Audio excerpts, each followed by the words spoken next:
కేంద్ర ప్రభుత్వం మహాత్మా గాంధీ జాతీయ ఉపాధి హామీ పథకాన్ని పార్లమెంట్లో జీ రామ్జీ అనే పేరు మీద ఆమోదించడం జరిగింది. అయితే ప్రజల్లో గాను అనేక రాజకీయ పార్టీలు దీన్ని ఈరోజు వ్యతిరేకిస్తున్నాయి.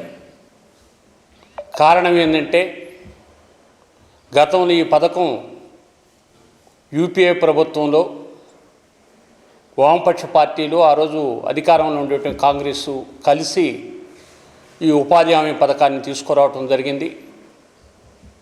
దాన్ని నీరుగార్చేదానికి గతంలో బడ్జెట్లో కూడా కోత విధించారు.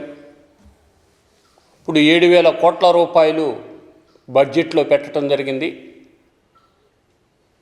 కానీ రాష్ట్రానికి ఈరోజు గతంలో 10% రాష్ట్రాలు బరాయిస్తే 90% కేంద్రం బరాయించేది. కేంద్రం 60%, రాష్ట్రం 40%.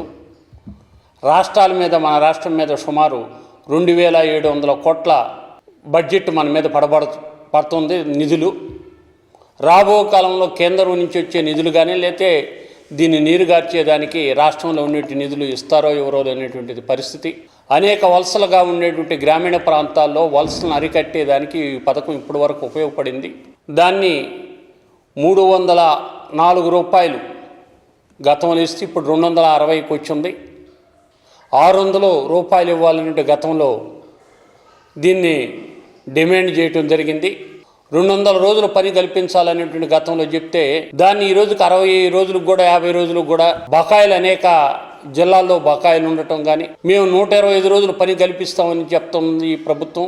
60 రోజులకే గతి లేకపోతే 125 రోజులకు బడ్జెట్ కోత కోసి ఈరోజు ప్రభుత్వం ఆ పనిలో ఉంది. దీనికోసం మార్క్సిస్ట్ పార్టీ ఆధ్వర్యంలో గ్రామాన 18 నుంచి 21వ తేదీ వరకు ఇంటింటి ప్రచారం చేసి జీ రామ్జీ పేరుతో తీసుకునేటువంటిది ఇది సరైనటువంటిది కాదు.